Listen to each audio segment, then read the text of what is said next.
ভেবেছিলাম আলাদা করে একটু কিছু দেব, মানে লেবু চিনির জল কিংবা লবঙ্গ নাকি সেকে দিলে খুব ভালো কালার আসে। তবে ওভারনাইটের পরেই এত সুন্দর কালার চলে এসছে, আই থিঙ্ক আর কিছু করার দরকার পড়বে না। তো এই দেখো, আর এই যে ব্যাক সাইডটা। বুবু তুমি কি করছো? কি করছো তুমি? দুষ্টু করো তুমি। আমার এত গরম বুড়ির আজকে কম্বলটা লাগলোই, ওই জন্য সকালবেলায় দেখছি আমার যে কম্বলটা, মানে আমি তো একদম হালকা কম্বলটা ব্যবহার করছি এখনও, আজকে সকালের দিকটায় খুব ঠান্ডা ছিল। যাই হোক, ওটাতে ওকে দিচ্ছি, ও একবার ঘুরছে, ব্যাস আমি খালি হয়ে যাচ্ছি। ওর এক একটা মোড়ে মোড়ে আমাকে জেগে থাকতে হচ্ছে, যে কখনো ঘুরবে কখনো আবার খালি হয়ে যাবে, আমাকে আবার ঠিক করে দিতে হবে। এই ব্ল্যাঙ্কেটটা তো আমি ভেবেছিলাম কোনোদিন কাজেই লাগবে না, কারণ ওর যা গরম, এই গরমেই ও একদম টিকতে পারে না। তো হয়তো গায়ে দিতেও পারবে না, আর বড়ো হয়ে যখন দেবে হয়তো 4-5 বছরে দেবে। আর তখন না, যখন এটা এসছিল তখন পুচকু তো একদম ছোট্ট, আমি ভাবতাম কি এটা মনে হয় মোটামুটি 5 বছরে ওর হাইট ঠিকঠাক হবে, মানে যেই হাইটটা রয়েছে এটা 5 বছরে হয়তো ঠিক হবে, কিন্তু এখনই ওর হাইটটা ঠিকঠাক।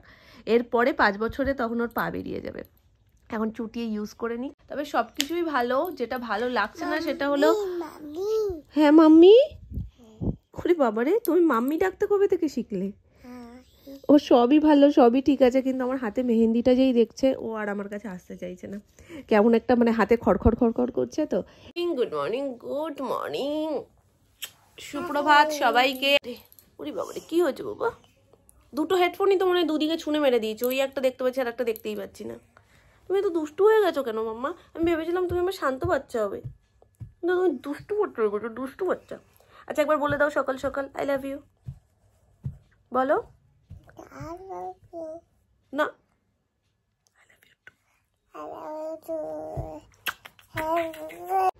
ব্যাস, সোনার ব্ল্যাঙ্কেট আবার প্যাকিং হয়ে গেছে। গাছের পরিচর্যায় অ্যানি কর্মকার। কি করছো তুমি? কাজ করছো? বাবা, এত কাজ করলে আমরা আর কি করবো সারাদিনে। দেখো ওটা ভরবেই, শিগগিরই উঠে গাছে জল দাও।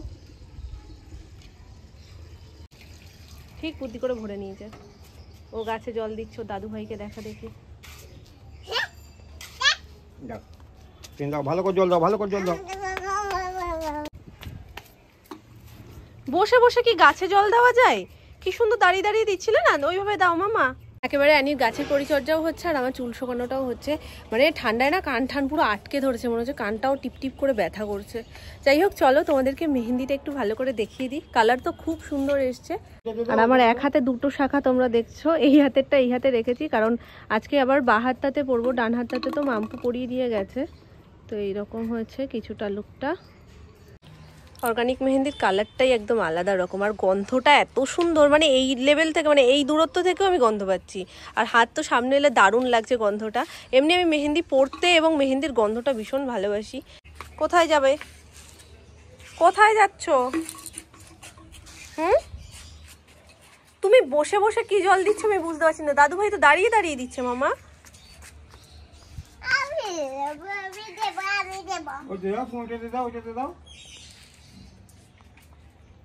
দাও। কোথায় ফাঁকা? ওর মধ্যে জল ভর্তি, জল আছে তো দেখো।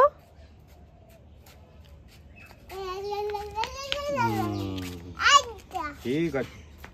আমার হাতে এক টোপ জলও দাদু ভাইয়ের থেকে পড়েছে, আমার হাতে জল দিয়ে দিলে, আবার জুতোতে পড়েছে, বলছে জুতোটা ভিজিয়ে দিলে। পাকা গিন্নি একটা। এই যে এই যে দেখো এদিকে,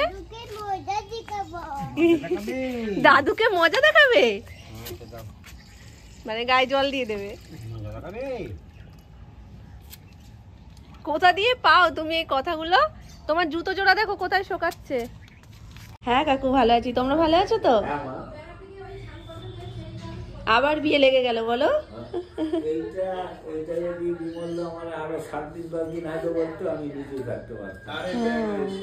সেটা সিলেক্ট করা তো হয়নি এখন, মানে হঠাৎ করে সিলেক্ট হয়েছে, ওই জন্য দেরি হয়ে গেল। এখন তো প্রত্যেকটা বিয়ের পুরো ডেট পর পর না।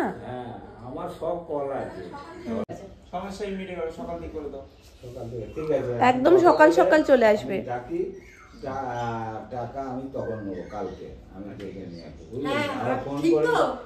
ঠিক আছে, ঠিক না, না, আমাদের আমি একটা tension বলে- হচ্ছে। বলে- এক্ষুনি যে পার্টটা তোমরা দেখলে এটা হচ্ছে বাজনা কাকুরা এসেছিল, এসে সমস্ত কিছু ফাইনাল করে মামা বাড়ি দেখেও এসছে, মানে সোনু নিয়ে গেছিল, যেহেতু বাজনা কাকুরা আমাদের থ্রুতে ওদেরকে চেনে, এবার সেইভাবে তো ওদের বাড়িও চেনে না, এবার একবার না দেখিয়ে দিলে সকালবেলায় যাওয়াটাও একটু প্রবলেম হয়ে যাবে, ওই জন্য সোনু নিয়ে গেছিল, দুজনে এসেছিল। তো দুজনের মধ্যে তো একজন মনে হয় কিছু সাইকেল টাইকেল কিছু একটা ছিল, আর একজনকে সোনু বাইকে করে নিয়ে গেছিল। তো কাকুরা গিয়ে একবার দেখে নিল, আর মামিদের সাথেও কথা বলে নিল, কখন কি আসবে না আসবে সেগুলোও বলে দিল। মোটামুটি কাকুরা 7টা থেকে 7:30টার মধ্যে ঢুকে যায়। তো আমরা বললাম যে অত তাড়াতাড়ি গিয়েও লাভ নেই, কারণ বৃদ্ধি হয়ে যাবে, বৃদ্ধি তো তাও একটু পরে শুরু হবে, 8:30 নাগাদ 9টা নাগাদ শুরু হবে, কিন্তু তার আগে অধিবাসের জন্য আমাদের অনেক তাড়াতাড়ি উঠতে হবে। এবার সবাই একটু রেস্ট না নিলেও হবে না, আবার 7টা থেকে যদি বাজাতে শুরু করে তাহলে তো হয়ে গেল, তো ঘুমোনো ঠিক হবে না, কিন্তু রেস্টটা তো একটু হবে, সেই জন্য মোটামুটি বলা হয়েছে 9টা থেকে 9:15-র মধ্যে কাকুদের ঢুকে যেতে। তো এটা আমাদের তরফ থেকে মাম্পুকে একটা সারপ্রাইজ গিফটই ছিল, কিন্তু সেটা সারপ্রাইজ থাকলো কোথায়, যখন বাপি ফোন করেছিল, মানে আমরা সব প্ল্যান করেছিলাম ওকে সারপ্রাইজ দেবো, বিয়ের দিন সকালবেলায় গিয়ে যদি বাড়ির সামনে ওরকম বাজাতে শুরু করে, আর হঠাৎ শুনে যদি মানে একটা আলাদা রকমই দেখবে আনন্দ হয়, মামা মামি তো আগে থেকেই জেনে যাবে, তো সেই প্ল্যান করেই ফোনটা করেছিলাম। মামার ফোনে এত জোরেই শোনা যায়, পাশ থেকেও সব শুনতে পেয়েছে। আমি বলেছি যে মামা মাম্পুকে যেন খবরদার এই কথাটা বলবে না, ওর কাছে এটা সারপ্রাইজই থাক, সেটাও শুনেছে। তারপরে যখন মামি পাশের ঘরে গেছে, তখন মামিকে বলছে বৌদি ভাই যে বললো মাম্পুকে বলবে না, মাম্পু তো সব শুনে নিয়েছে, আর সেটাই আগের দিনকেও বলছিল। তো সেটাই আজকে ফাইনাল হলো, ফাইনাল হয়ে সোনু নিয়ে গেল কাকুদেরকে, কাকুরা সব দেখে বুঝে কথাবার্তা বলে এসছে। সবাই সব কিছু কমপ্লিট করে দিয়ে এবার চললাম আমি আমার ফাইনাল আইব্রোটা করতে, আর এটা নিয়ে আমার একটা সব থেকে বেশি হেডেক থাকে, কারণ যখনই আমি সুমনের সাথে প্ল্যান করি যেতে যেতে দেরি হয়, 8টার মধ্যে বন্ধ করে দেয়, এইটা হলো সব থেকে চাপ। এখন 7:30 বেজে গেছে, তো ওই জন্য ওকে আমি তাড়া দিয়ে বের করলাম, একটু তাড়াতাড়ি চলো, নাহলে আর হবে না, আমি কালকে বেরিয়ে যাবো, আর কালকে কখন করবো বলো।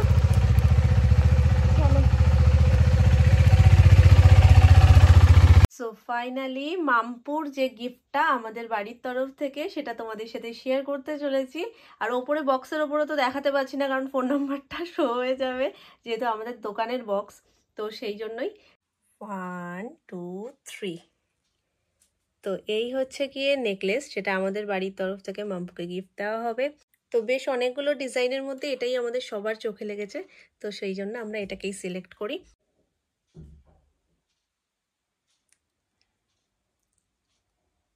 তো এই ডিজাইনটা আমি নিজের মন থেকেই করেছি, কেমন হয়েছে তোমরা অবশ্যই কমেন্ট করে আমাকে বলো।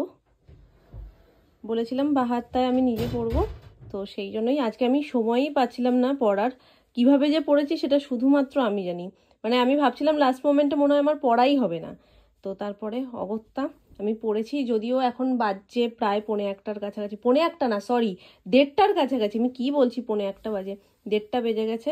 আর অ্যানি তো এইগুলো পছন্দই করে না, মানে দেখলেই কিরকম দূরে সরে, যাই হোক হাতটা লুকিয়ে রাখতে হবে। আমি ভাবছি একটুখানি নিচে গিয়ে ওভেনের ওপর দিয়ে একটু সেঁকে আসি, নাহলে না এই পিঠটা তো মোটামুটি শুকিয়ে এসছে, কিন্তু এই পিঠটা যেহেতু সদ্য করেছি এটা এখনও কাঁচাই রয়েছে, নাহলে শুতে পারবো না রাত্রিবেলায়। আর আমার এই আঙুলের ডিজাইনটা বেশি সুন্দর লাগছে, তোমরাও জানিও কোন জায়গাটা বেশি ভালো লাগছে।